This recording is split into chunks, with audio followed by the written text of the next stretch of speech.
Welcome back, everybody, to another episode of the Construction Corner podcast. Today, unfortunately, Dylan's a little bit under the weather. Normally, we would reschedule, but we have a super special guest with us today. So we're going to go just me and our guest, Christy Gibbs. Christy Gibbs is the CEO and founder of Construction Angels Incorporated, a 501c3 nonprofit charity providing immediate financial assistance and grief counseling to the spouse and children left behind when a construction worker suffers a fatality on the job site. Definitely going to get into some topics that are near and dear to my heart, being in the industry. Christy is a third generation from an asphalt family in Ohio that loved going to asphalt plants as a child and continued her career in Florida in the construction industry. In 2009, she attended the World of Asphalt trade show, where she met a woman collecting funds for one of our own, for a worker that had lost his life and left behind a family. After finding there was not a charity for fallen workers, she began her journey while working in the industry to start a foundation for these families to help them pick up the pieces in their time of need. Christy continues to show her passion for over 12 years. She's currently operating in 26 states, which is incredibly impressive, and growing. Her dream is to have fundraisers in all 50 states by 2030, which I'm sure we'll also get into. So without further ado, Christy Gibbs, welcome to the show. Matt, thank you so much for having me on today. Absolutely. We are glad to have you. This is it's going to be a fun conversation. It's a topic that it can go a lot of ways, I'm afraid, but it's not a topic anyone likes to talk about, what you're doing to help with, but it's a topic that we really need to bring to the forefront.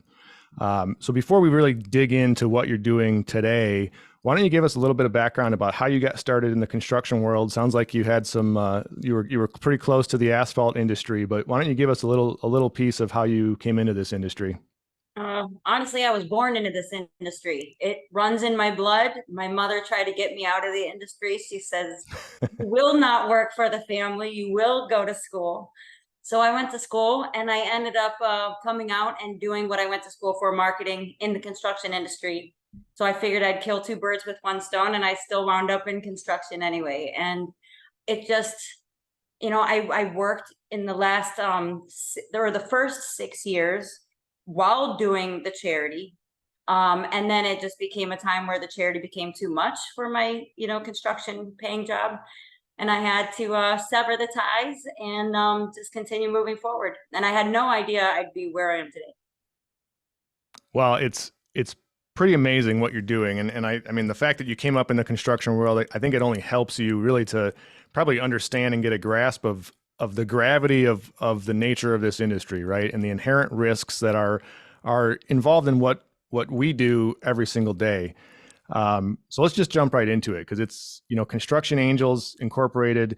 You provide financial assistance and counseling to the spouse and children of worker fatalities, right?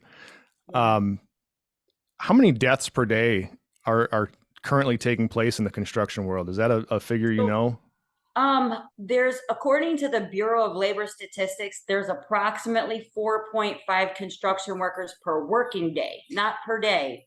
Wow. But let's say that might be 280 some days, per year, and approximately 4.5 construction workers. But it's a number that a lot of people don't realize. For example, I just found out yesterday that there was a fatality in Miami. Word of mouth, let us know about it.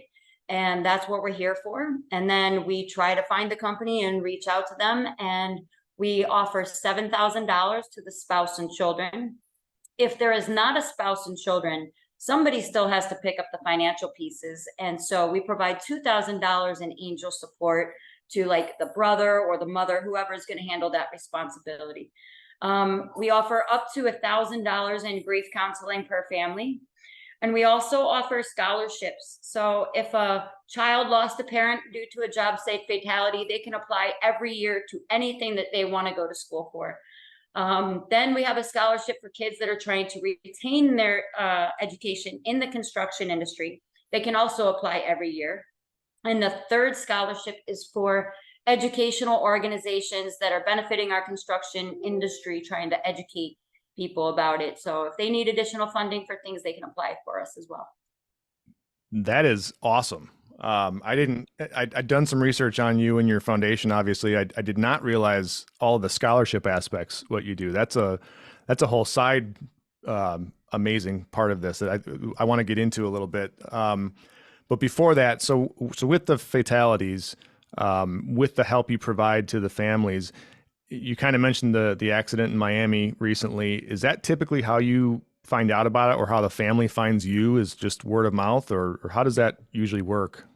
Unfortunately, I think because we're only 12 years old, we're not that big charity that everybody knows too. We're not St. Jude's, or we're not American Cancer Society. So they usually hear about us throughout the grapevine, throughout the industry. So we align ourselves with a lot of construction associations. For Okay. example, AGC, or the NUCAs, or the 811s, and the road construction associations.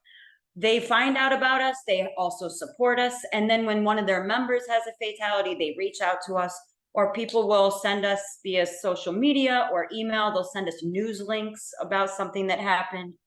And we also have board of directors that represent certain states. Okay. So this happened to be a board of director that contacted me saying, did you hear about the fatality here in Florida?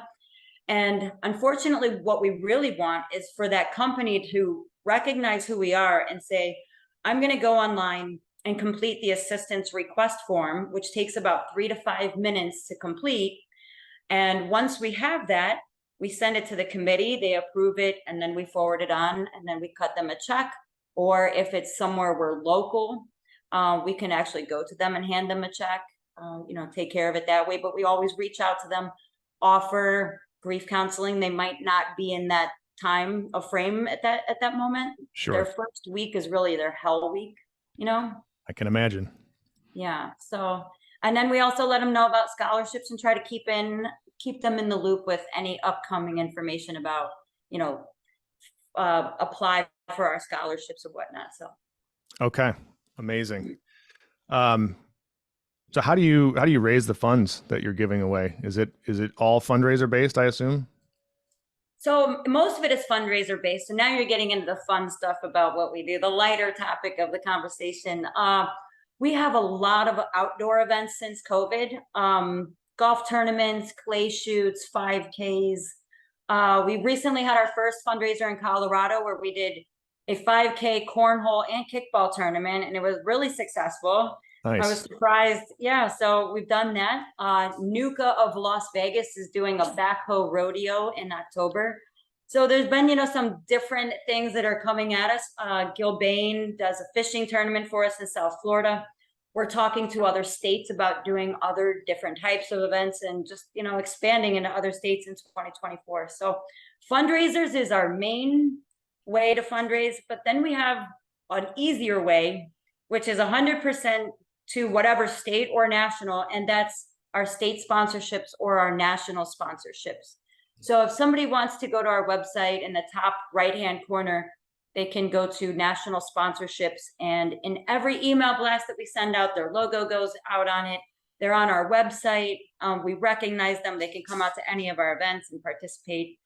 Same thing with state sponsorships. So we really encourage that, especially for people that might not be able to come out to events or don't want to host their own event. It's just an easy way to donate to families in their state. Well, that's certainly a great option, and we'll put everything in the show notes, and we'll help kind of blast this around also. So 26 states. Speaking from experience, my wife and I run a nonprofit, unrelated to this, but I know how difficult it is to put on a golf outing in our own backyard.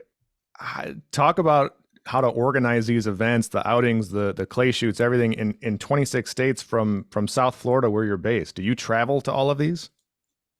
I travel to some of them, and we have board of directors. For example, we just had a California golf tournament on Monday, and I'm here in sunny South Florida. So I did not go to that one this year. I've been the last 2 years. We just had our Colorado one last Wednesday, and I was not there. Okay. I am going to Iowa. Iowa's having their first golf tournament. And so what we try to do is we try to find a host. So let's take Iowa, for example. This one's really exciting. Cementech is an international cement manufacturing company, and they participated in our first national fundraiser in Las Vegas, and they happened to win one of the courses of the tournament. And they donated the money back and said, we want to have our own golf tournament. So they're the host. They're doing all the inviting in Iowa. And wouldn't you know, they were talking with Master Builders of Iowa, which is AGC on the vertical construction side. And they said, we want to be a part of this too. So now we're having a morning flight and an afternoon flight, which will be the first time we've ever done that. It's almost sold out. That's on September 11th. We've raised an incredible amount of money. I'm so happy, so surprised. So I'm leaving on Monday, coming back on Thursday. Jennifer, who handles our accounting, also puts on these elite events with me, and she's flying out there with me. And now we have a new hire, another Jennifer, we call her JB, and she handles all the spreadsheets, all the background, all the registration. So it's really a team effort. And we're always looking for volunteers and people that are looking to do something.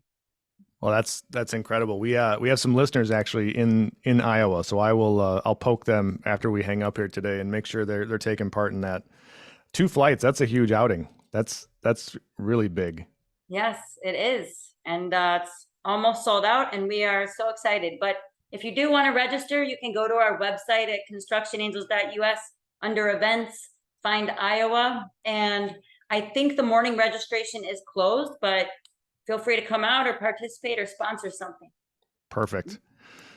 All right. I promise we're going to get back into the meat and potatoes of our conversation. But again, since I'm kind of close to the nonprofit world, let's touch on that just a bit. How was the process of starting your 501c3? Was it a breeze? Was it kind of a pain in the ass or something in between?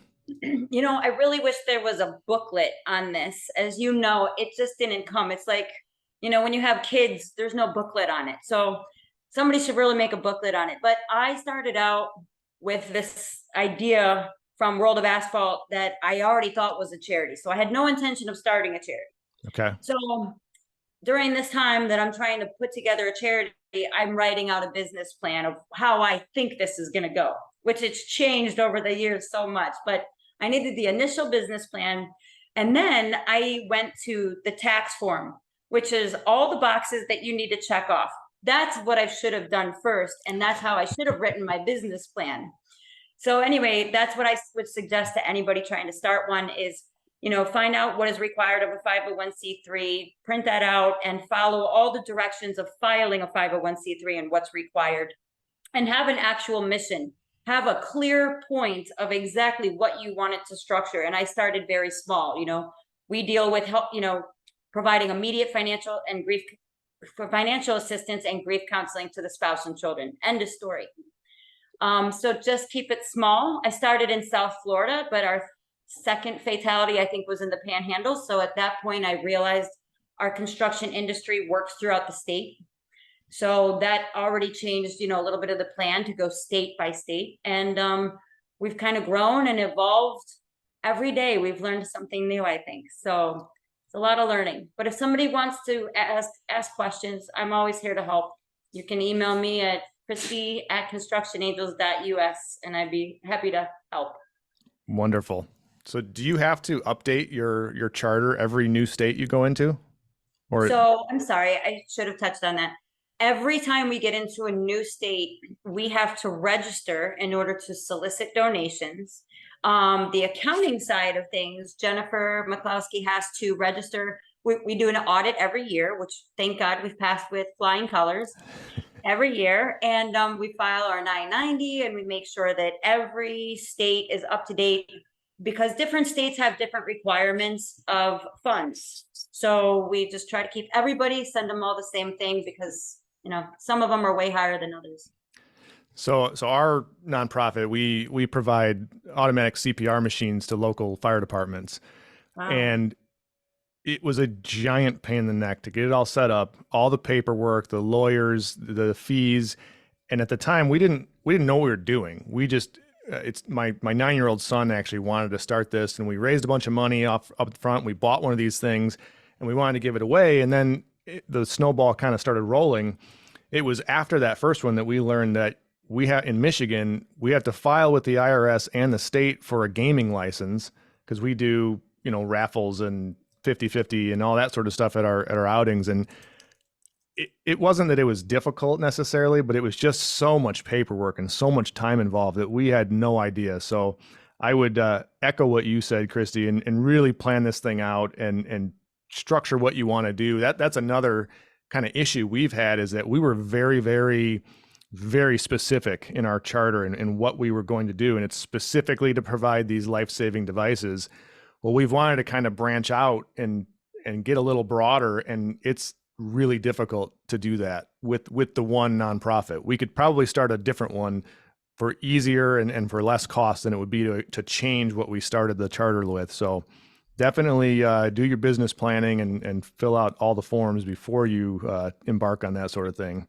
And I will also tell you, if you don't know already, not only as you grow and you have fundraisers, but you'll need an accountant on hand and you'll need a separate CPA, because the IRS, who I feel like I work for personally, continues to change their rules every year on what they're looking for. And it gets narrower and narrower. It just gets really, they even want to know who's winning the gift cards at your, events. So we do as much as we can by the book, and, being an honest people that we are, it's a lot of work. Yeah. Go figure. They have a hard time not collecting those taxes. All right. Well, I promise we get back into the real point of the conversation here. So let's get back into the construction world and its inherent dangers and safety risks.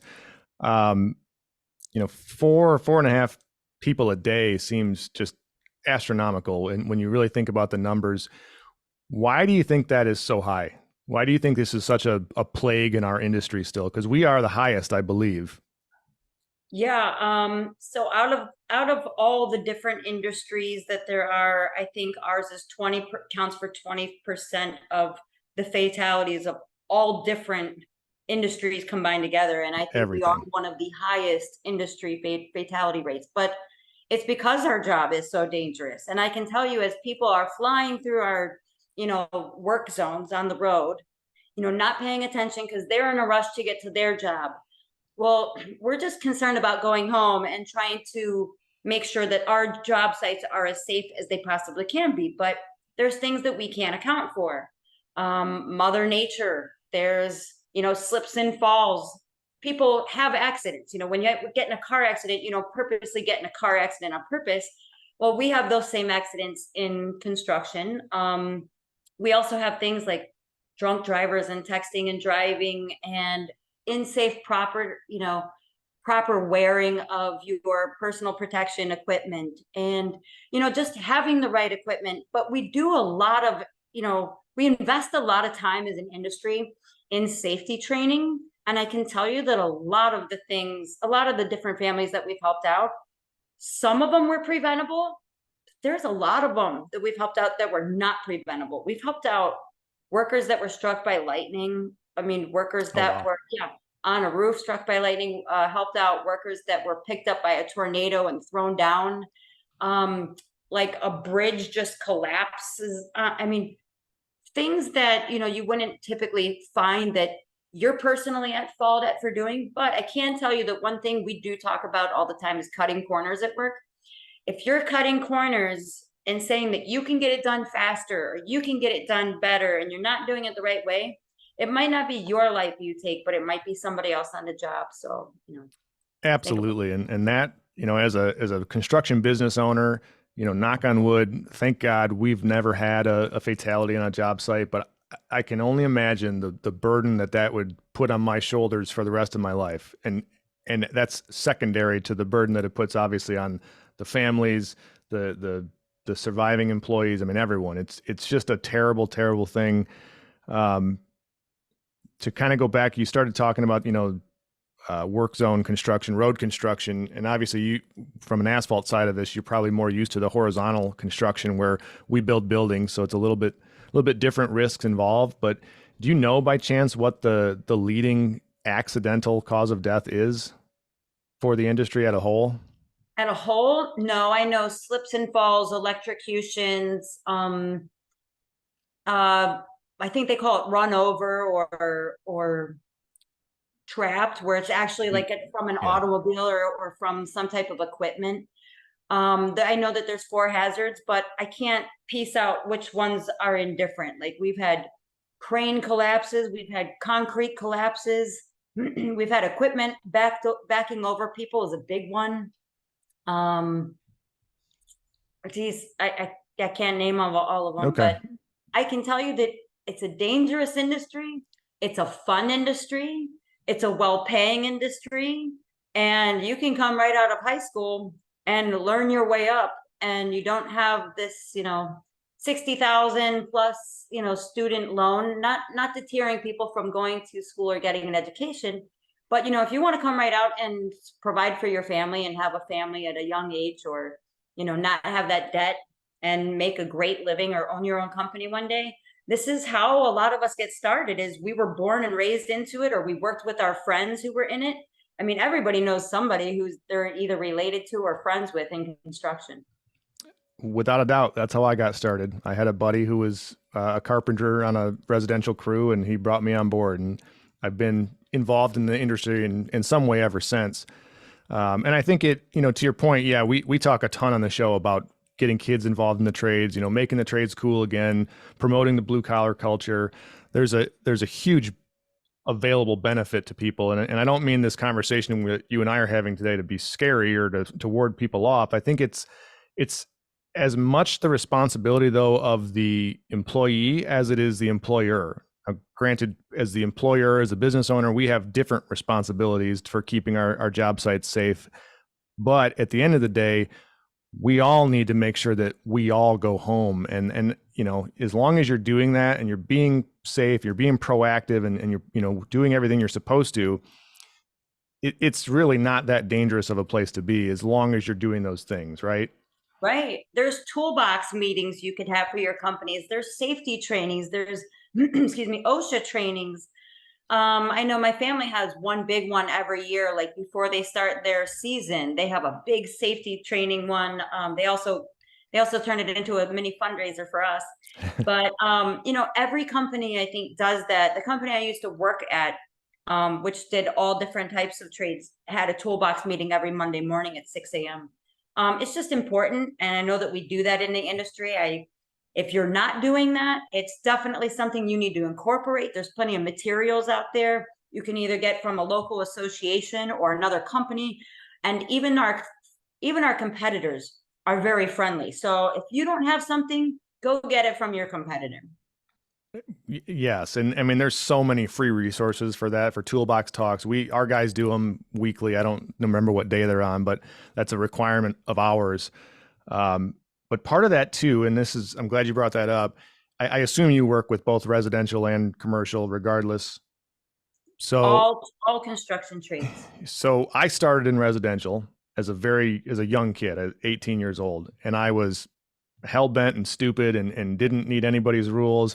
And back then, anyways, I mean, the safety word in residential construction didn't exist. We used to do stupid things, right? I've watched friends fall from roofs. I've fallen and caught myself. I've seen accidents happen all over the place. When I got then introduced into the commercial world, it was really kind of eye-opening, the lack of safety focus that I came from.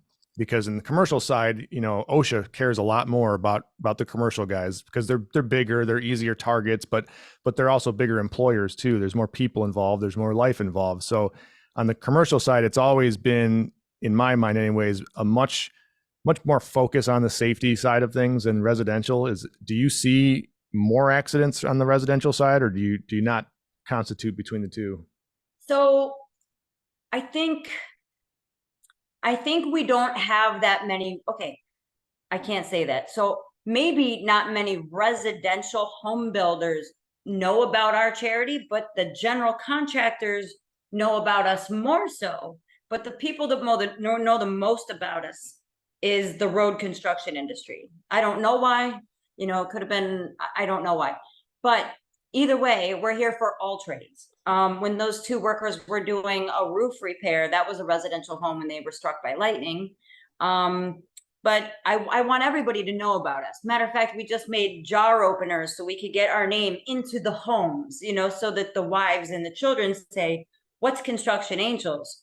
Because it seems like the only people that really know about us are the companies that are participating at our fundraisers, that are having fun at the events, and they're not going home and having that serious conversation with their wife and kids that, hey, honey, listen, I know I work in a very dangerous industry, but I want to make sure that our family is taken care of should the inevitable happen to me one day, the unthinkable.